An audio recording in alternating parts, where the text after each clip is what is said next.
Yeah. Right. Family. You know it's Agent it again. We are moving and we are moving fast. Oh, it's your boy Big Lee. Yes, I'm sir. with my brother Saege Yeah, what's up, Link. man? Okay, now You I'm good, good, man? and you? I'm good, man. I'm good, man. No complaints. Yo, family. So this is my nigga Wild Big Lee. He's been the one who's been producing my beats. He's the one behind the beat of the song that I'm gonna release this Saturday. Just in case you didn't know. Like this. It's titled Like This, produced by my nigga Big Lee. Mixed and mastered by TJ Music, who is not here with us today. Shout out to you, boy. My nigga, Yeah. special guest. How you doing, man? Nah, I'm good. No complaints, thing. Nah. Yeah. I'm just busy with the music these days. Like releasing like 2 songs a week. Yeah. Working with a whole lot of like I've worked with like 15 different local artists actually. Yeah. From my hometown, they're in Fredna. So. Okay. So that's where you from, right? Yeah, Fredna. Yeah. Can you tell us about how you grew up in Finland? So, I was born like in Carfinia. Yeah. That's in Northern Cape, close to, I don't know. Fuck that shit. Yeah. But anyway, I grew up in Fredna, like, I've been staying there my whole life. When I was in high school, when I went to high school, actually in Cape Town. Yeah. I attended, Where was it? Jan van der Riebeek, Hoërskool Jan van der Riebeek actually, Okay. in Cape Town, Kaapstad, Yeah. Yeah. You know it all, man. Yeah. So all of my life I was actually into sport. yeah. It's actually like forced into kids actually these days. Sport is actually forced into them, Yeah. especially in schools and shit. But Yeah. anyway, that was a choice for me too, cause I love it, Yeah. out of passion and shit. Yeah. But fuck no, just ask the question. Fuck.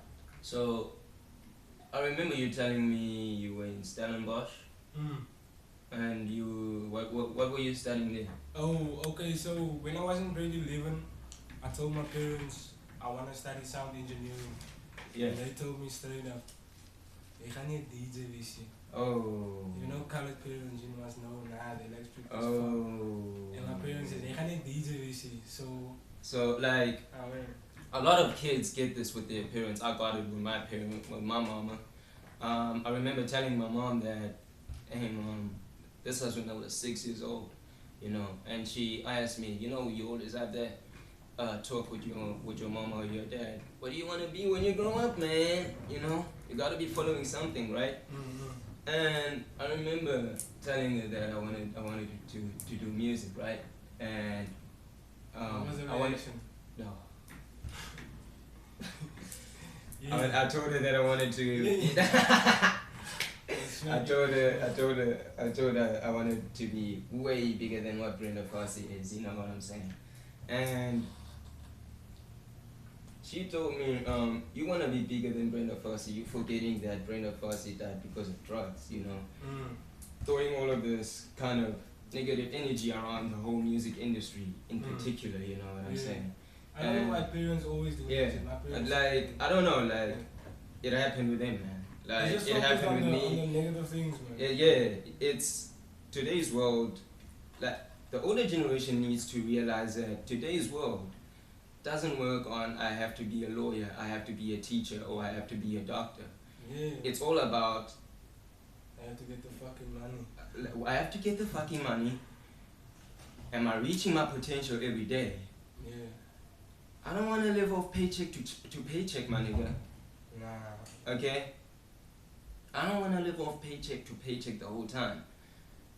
I want to be the player in the game. I want to be in the field, man. You know what I'm saying? Mm-hmm. And today's world doesn't work like that. We are very direct, if I may put it.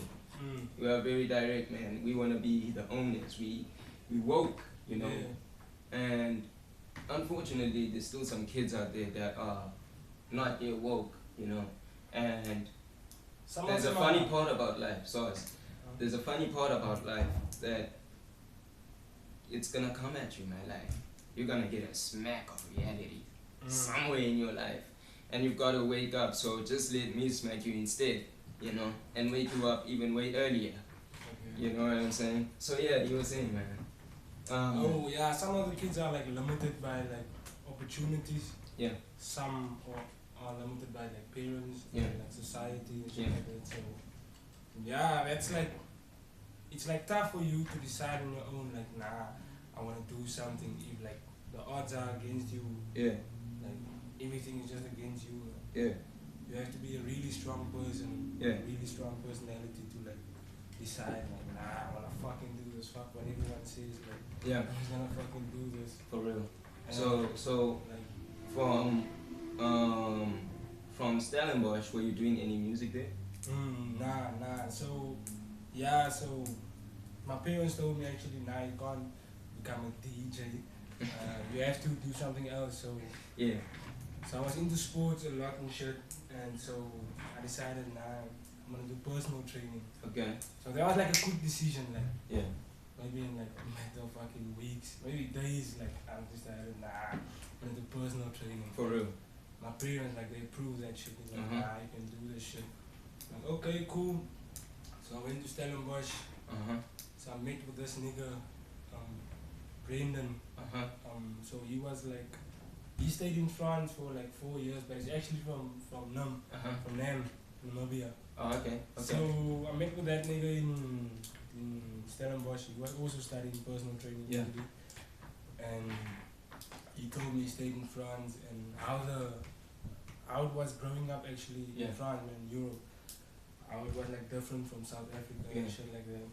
And like, so like he told me a whole lot, man. And like, he actually like, so I started rapping with that nigga actually. Right. Because he was like, What year was that?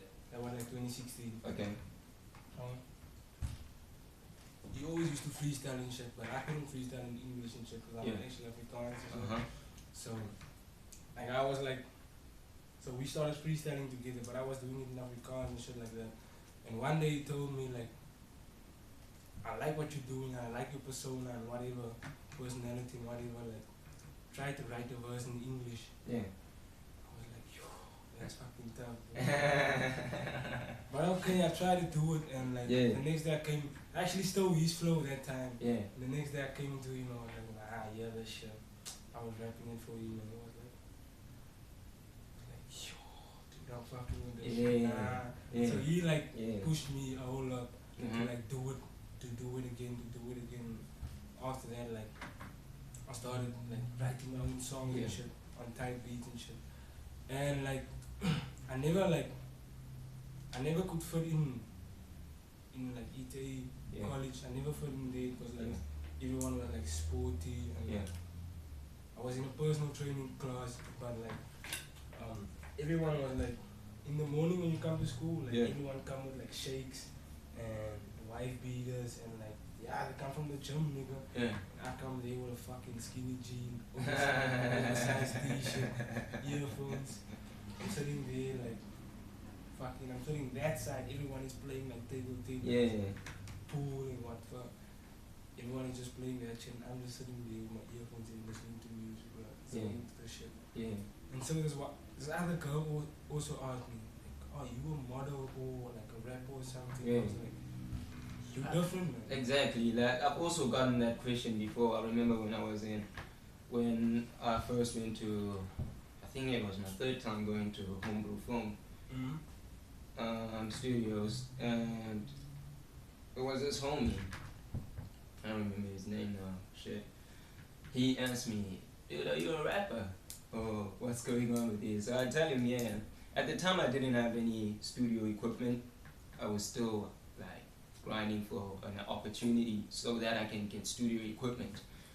You always have to start somewhere to get to where you want to. You know what I'm saying? You have to start somewhere. So yeah. Where were we? So I was saying, I was talking about the Stellenbosch thing. So after that year like made me realize. So like, okay, I met up with this girl actually there, and like that time I was like rapping part time and going to school also part time. Like I lost all of my fucking interest in that studies. When people started telling me, nah, you look like a rapper. Yeah. You look like a model. What the fuck? I was like, nah, fuck this. Started bunking school. Okay. I met this other girl, and she also like saw the potential in me. Like, yeah. She also believed that, nah, this nigga can actually do it. She was motivating me a whole lot and shit like that. So that made me realize, nah, I have to make a turn now. Yeah. Because like, that's not gonna fucking work for me. Oh, really? So I figured out actually I don't have a producer, I don't know anyone that makes beats and shit. Yeah. So I must go to school or somewhere to learn how to make beats or anything. So then I went on the internet and I do some research and whatnot.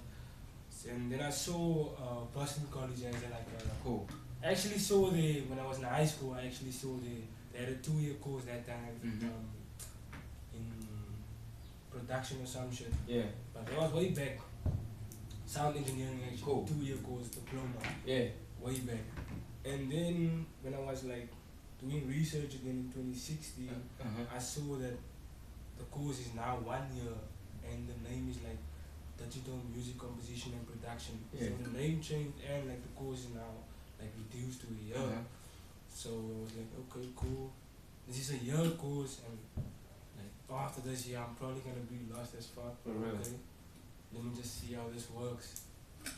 But I made up my mind that time already, man. Like, but I didn't tell my parents. I'm not gonna do this shit anymore. So how did you come to decide that you're not gonna do this personal training shit and you're gonna focus straight into the music business?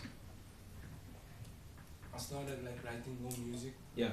Then I started performing my music for my friends. Yeah. And actually in the park and shit like that, and, like people would come stand like there and look at me and like I would be so high and like smoke that and shit. Yeah. Just performing for my friends and shit. And then other people would come from there, like they also on the park and shit. Come stand there and like look at me and shit. I don't even know about them though. I'm just rapping here, going on. When I look up, everyone is like standing there looking at me. And, Okay. So. And that time I wasn't even like doing this shit for real. Yeah. Like I'm a rapper. Nah. I just started doing it because this other nigga challenged me actually. He just was like, nah, just try to write the verse in English, dude. Yeah. And you just did it. Yeah. You know what I'm saying? Yeah, so the transition from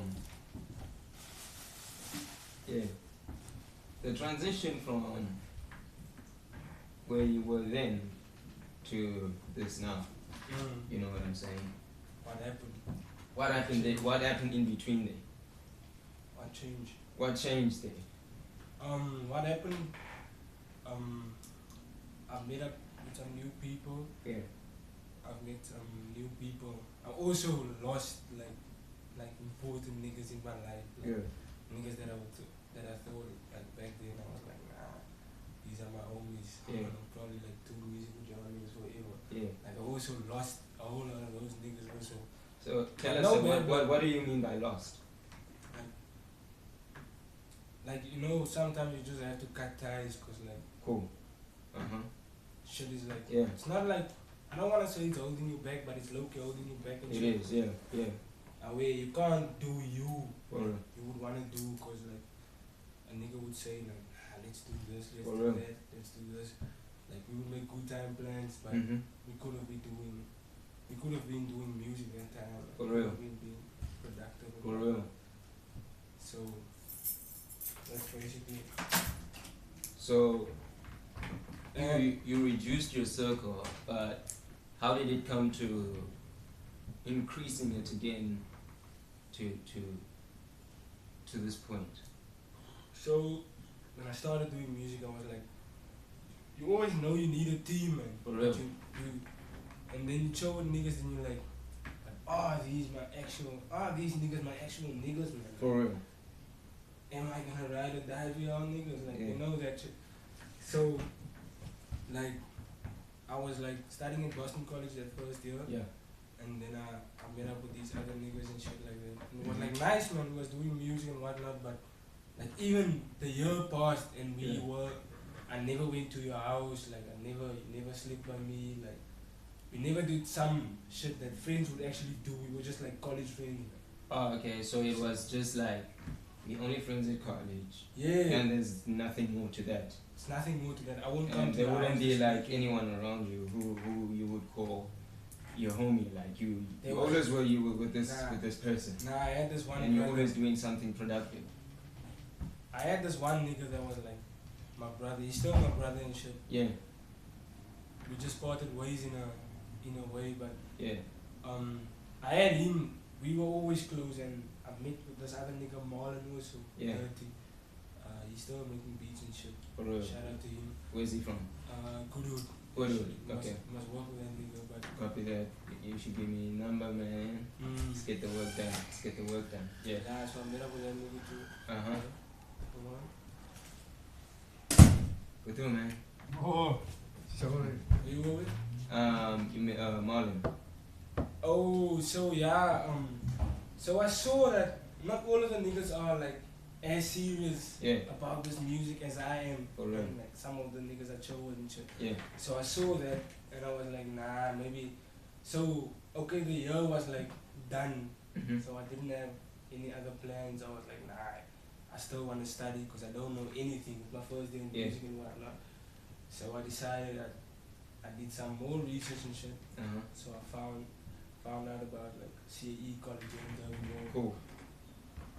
Okay, so shout out to CAE, by the way. Fuck yeah, kind of. So then I went to CAE college and like I met up with a whole lot of other niggas now. Yeah. And these niggas were more serious than the niggas I met before at Boston College because that was like a year course and no one was fucking serious. Like, what do you mean when you say no one was serious? Out of the 35 people, 4 people graduated. Yeah. 5 people. Like out the four people were actually going for it. Yeah. Yeah. So that's like, I don't know, like maybe 20%, I don't even fucking know. Yeah. 5%. Yeah.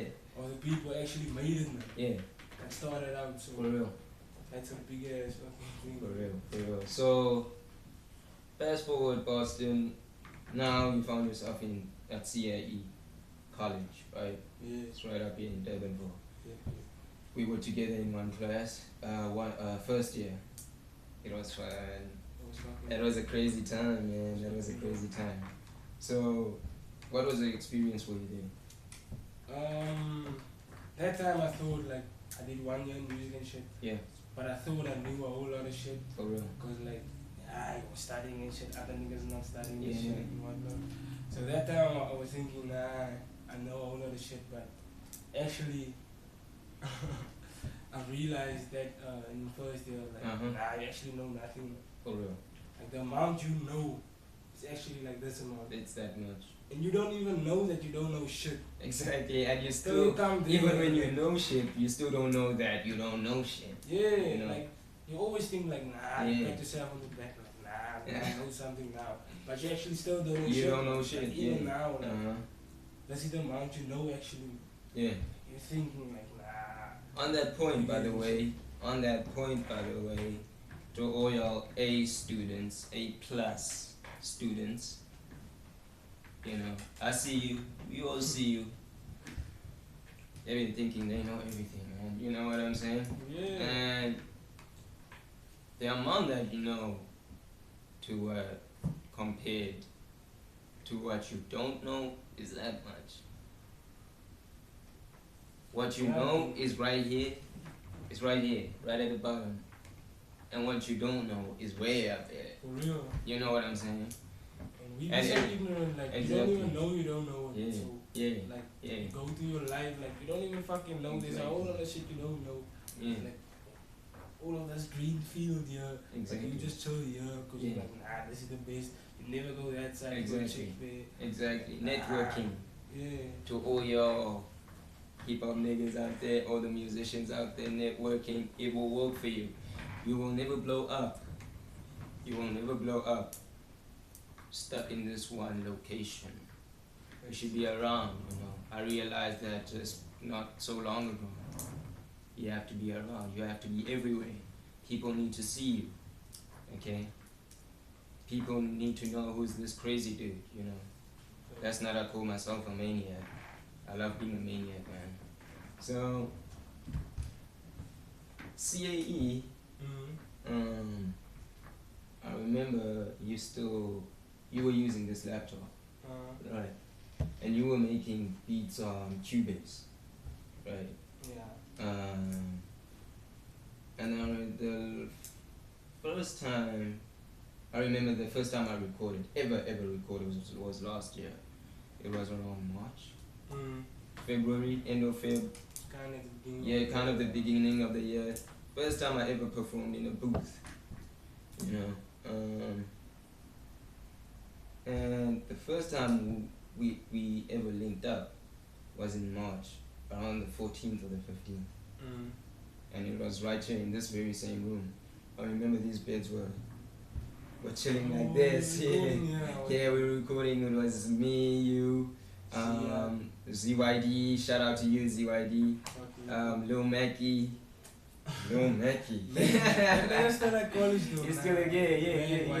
He's a crazy white boy. Okay, he's crazy. He's crazy. Okay. Tariq. Yeah, Tariq was that nigga. He pulled up here way after we pulled up. Probably a day after we pulled up. At night. And a night before after we pulled up. And he was the first one to sleep, and he slept around 9 o'clock. Man, shit. And we went on until like what, 3 a.m. in the morning, 4 a.m. in the morning. But I think that was the only niggas here, no? Yeah, we were the only niggas here, and that was the first time we ever linked up. Yeah. I remember when did you get introduced to Reason? Reason, because that's where he makes his beats. All these fire beats that niggas been asking me, you know. Yeah, Reason. He makes his beats on Reason. Reason is a plug. That's actually the DW I started over. Yeah. Like when I was studying in Boston College. For real. They was working with Reason and Cubase, so I was working with both of those DWs. Yeah. So I started making beats in Reason 5 yeah. on a PC that time, and yeah, so I bought Reason 7 this year by college. They're using FL now. Okay. So FL gang. Fuck the FL gang. Anyway. So I just started up with Reason, and I've been using Reason ever since. I'm never gonna change. Yeah. I'm using Studio One for mixing and mastering now. Yeah. Reason is my fucking baby for production. Hey. Shout out to Reason, man. Shout out to you. Shout out to Studio One. I fuck with Studio One. I'm using Studio One. I got Reason also. I'm tapping into the world of the FL gang. It's vital that you can be able to work on everything, and you must be able to work on every fucking thing. For real. I also have Pro Tools there. Pro Tools. I used to do my mastering on Pro Tools, but For real. I do it on Studio One now. I have it there, so you must just be able to be versatile. For real. You must be fucking versatile. You must be able to move. Okay. So, how did you get all of this, man? Got the laptop first. Okay. So actually, I wanted to buy a MIDI keyboard last year. Yeah. And I told the niggas at college like how bad I wanted, because I was clicking before that. I was clicking on the laptop buttons. Just clicking my your melodies on yeah. And that kind of has like a robotic feel, man, in a way, because yeah. it's like you just clicking whatever. I don't fucking know. But some niggas do it dope though. For Shout real. out to them. But anyway, so I told the niggas at school, so his beat told me 9 as an old MIDI. Yeah. I'm like, nah, hook me up with that shit. And this is that bitch. Oh. You hear that shit? Did you hear that? Yeah. Oh. And I'm still using that baby. So Alex B actually gave me this. Was that before I bought the shit or after that? Nah, I think that was after. That was after I bought the shit. So it was after you bought the mic as well?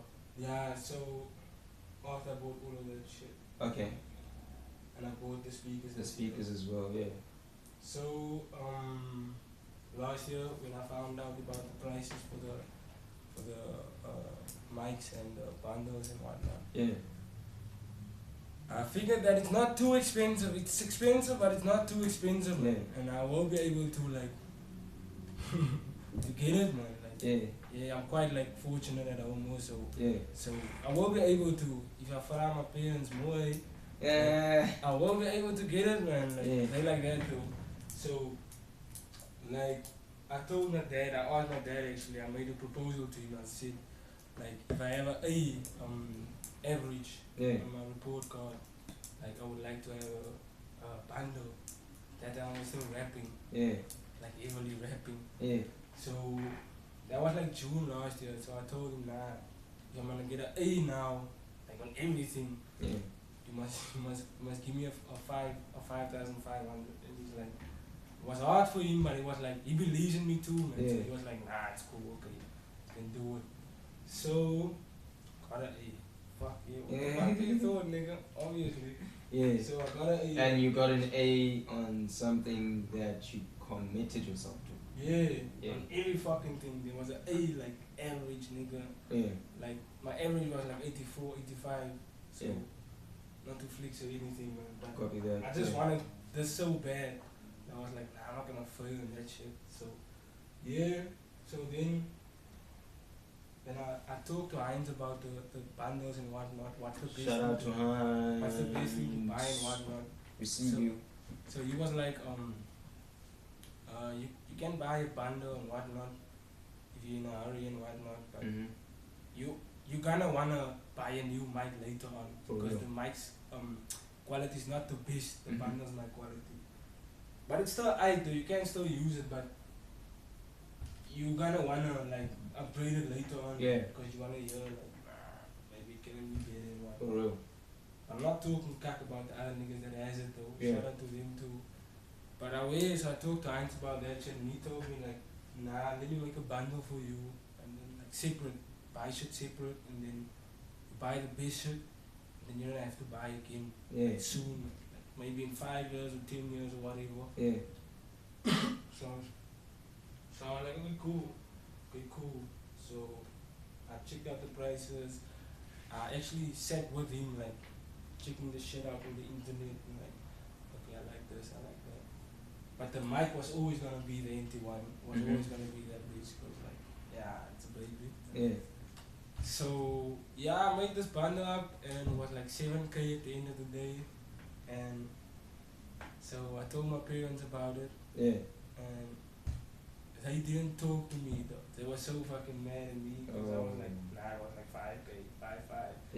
And they were so mad at me, they didn't even talk to me for like 2 weeks, bro. Like, they didn't answer my phone calls or whatever. So after that, I was just like, okay, cool. Maybe not gonna get it.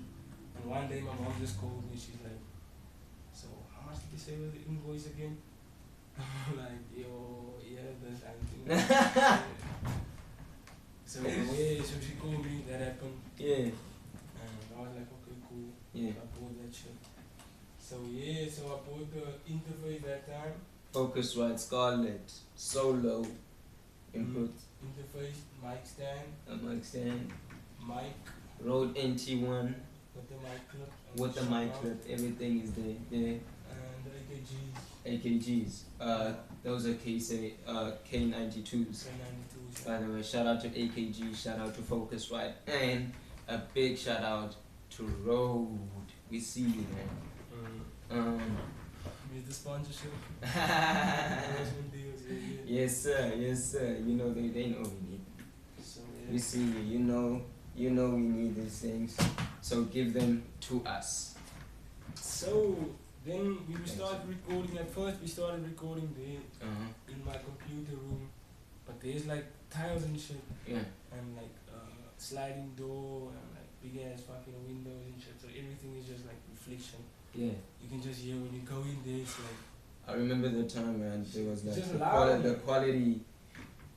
Oh my god, the mic is picking up everything. everything, man. This is a great mic, you know, it's a dope mic. And the cars is just the like, room, everything is just fucking loud, the noise is fucking loud. Yeah.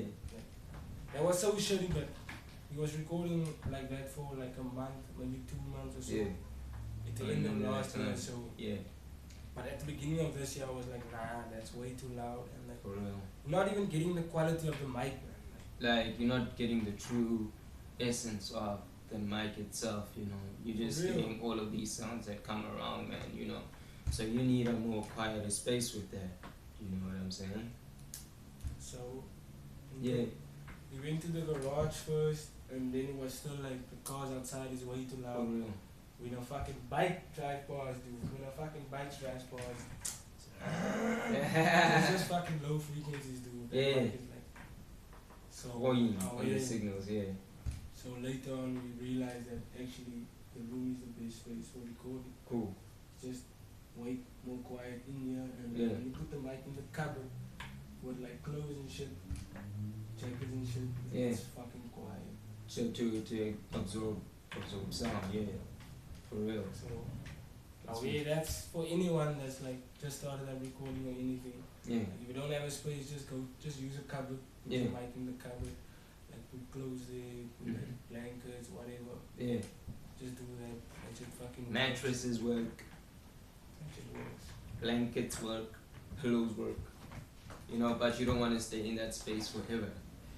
You need to invest in yourself. You know.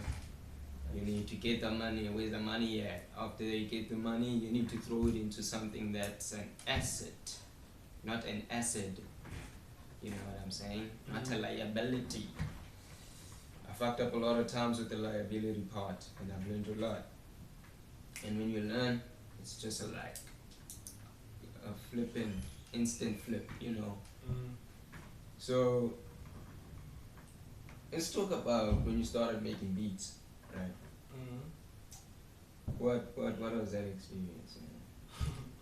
Like, what you know now about this, man? My mind is so complex, man. So for me, it was way more difficult because that shit is actually so simple, man. But when you have my mind, it's like, nah, you wanna do fucking pure math and shit, and like anything must be perfect, and like it's just fucked up, man. So. For me, it was tough making beats at the beginning because I was like always overcomplicating everything, every fucking thing. It's so simple. Everything is just so simple. It's like 145, 1654. Bro, it's just so fucking simple, man. Yeah. Can we hear something you made? Yeah. Yeah. Just to clarify how simple it says it is, you know?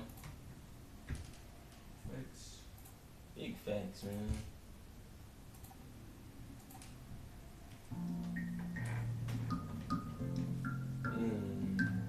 Is it like a dance or that vibe? Super simple. Super simple. You know? But the people actually fuck with the simple shit, so major tip. Yeah, like biggest tip I could ever give you, or any artist, any big artist could give you this, man. One perfect piece compared to 1,000 garbage pieces doesn't stand a chance against those 1,000 garbage pieces. You know, you can't win with one thing. Just because you're smart, it doesn't mean you're the winner. You need a whole team to win. You know what I'm saying? And that's why I involve this guy, involve myself with this nigga. You know. So yeah, man, that was dope though. That was dope. That was It's that was right. This year. It's like R&B. Yeah.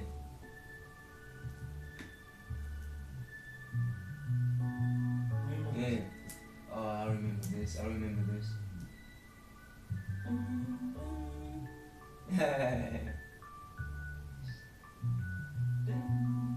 Super simple, man. You don't need to overcomplicate things. Wow. I used to do that a lot with my raps. Every time I wrote my lyrics, you know what I'm saying? So yeah, man, that was dope though. To be honest with you, that was freaking crazy. Yeah. Shit. There was just like 2 beats I played now. So Yeah. Shout out to you, man. Shout out to you. Anyone who needs a producer, he's a man to talk to. Hook them up with your number real quick if they need to buy any beats from you. Coolio. So I'm on WhatsApp. Yeah. 076 Yeah. 636 Yeah. 1088. Let's go. You can find me on WhatsApp. Real cool. I'm on Instagram and Facebook and everything. Yeah. At Wild Big Lee. You can find me on YouTube also. All of the platforms Wild Big Lee. For real. Yeah, let's go, man. Let's go. I wish I continue to grow in that way. So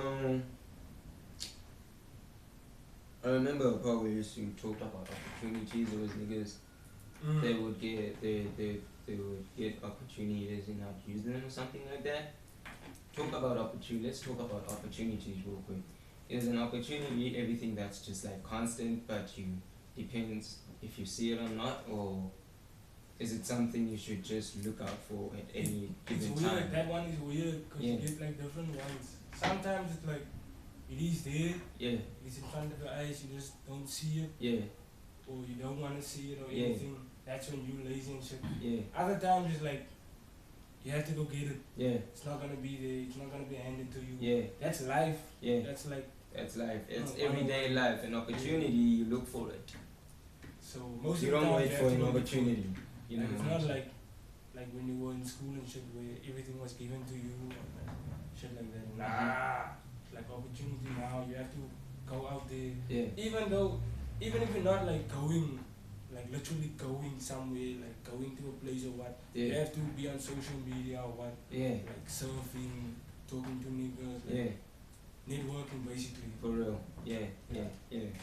So fitting in. I remember you talking about fitting in. That's right.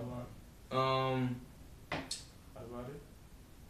I notice a lot of people are all the same, mentality wise, and that's what I wanted to talk about when I wrote that fitting in part, right? It is 99% of the world thinks the same way. Okay. I'm talking paycheck to paycheck. You know, I want a great job that will pay me 150,000 rand a year or a month, and I'm just gonna drive the dope car, the Range Rover, whatever you want, and I'm gonna have a dope ass house, and we just gonna settle for middle class, right? Whatever the case might be. That's not how the world operates nowadays, man. You gotta be wealthy nowadays, okay? That's like middle class, but that's middle class shit. There's no such touching on middle class. There's no such thing as middle class. This is what I just learned recently. There is no such thing as middle class. The government only says middle class so that there won't be any disorder in the world or in that particular country. That's why they call it middle class. There is no such thing as middle class. There's only the rich and the poor. Okay? So if you're not rich, I'm not talking about 1 million rand in your bank account. I'm talking $1 billion of assets upwards. We're going, not in the bank. You know what I'm saying? And there's poor. The guy that thinks he, just because he has $1 million, he's got it all. He's still poor, basically. So yeah, fitting in. Let's talk about how you see things, and versus how other people see things, so that we can just give him a perspective of what really the real world is with what if I promise you, if you, this is not what we were taught at home or at our schools, right? Yeah.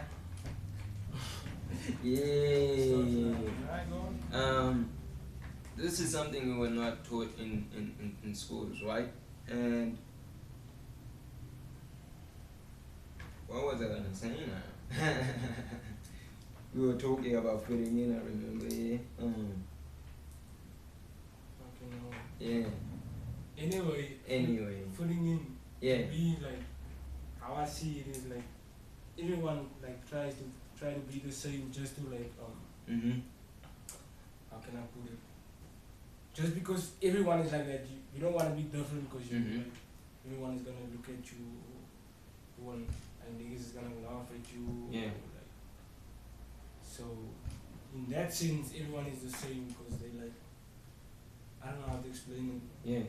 I don't know how to explain it, but yeah, people do a whole lot of shit just to fit in. Like, you don't reach your true potential because you wanna fit in. You wanna do what the rest of the people are doing. Yeah. So, like, even though you have dreams and shit, you don't wanna like pursue your dream because like everyone tells you like, nah, you can't do it, or even society's gonna tell you like, nah, you can't do it, or do you know how many niggas wanted to do that shit before you and they failed, they didn't succeed. So never ignore a dream that shows you that you are living the best life. Okay? That means something. And people that are gonna tell you that there are people that failed when they tried this, it's not because they hate you. They don't hate you. It's because they're trying to justify why they gave up in life. You know what I'm saying? It's not about now, oh, I must try to stop this guy from chasing this dream that he's chasing because I hate him. It's not that. He's trying to just justify why he stopped. He wants you to understand why he gave up. You know? So it's deep shit, yeah. It's really some deep shit though. It's really some deep shit. You talked about a team, right? Let's talk about a team, man. Making it in whatever marketplace you at. It's so funny when I talk to like beginner rappers or like niggas that's just beginning in the industry, the music industry, because they think, especially like rappers, they think like Drake made it alone. They think Lil Wayne made it alone. They think Chris Brown made it alone. They think this nigga made it alone. They think that nigga. No one fucking made it alone. Exactly. No one fucking made it alone. There is not even one organization or person that has ever made it big, massive. Michael Jackson didn't make it alone. No Amazon didn't make it alone. No one made it alone, though. It wasn't just Jeff Bezos there working alone. No. So he was with a team, so he could have built, so that he can build a company with $850 billion today. Might as well be the first business ever to get a trillion, to accumulate $1 trillion in revenue, if I'm not mistaken. So, and they don't even pay tax. So yeah, team is super vital. Yeah. Cause like, if you have a team, like say for instance me now, like at the moment, like, we have a team and shit, but everyone is like everywhere and shit. So yeah, I'm my own team. So I have to make beats for niggas. Yeah. I have to mix and master. I have to make cover arts. I have to. That's basically a whole lot of work. Yeah. Where I could just be making beats all day, and the other nigga can be mixing. Yeah. The other nigga can be making cover arts. That nigga can be doing this.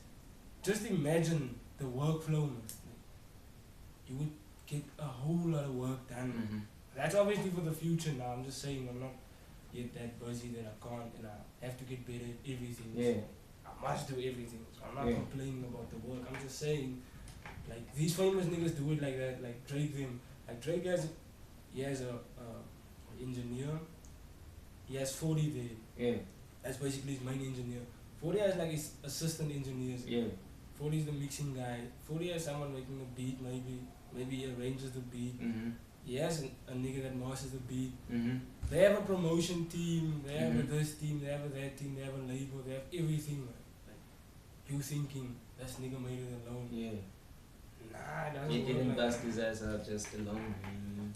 So a team it was part of the team. A team talking like that. Yeah. Even so speaking of a team, oh. What do you think when it comes to decision making with the team? You know, making decisions and agreeing to those decisions.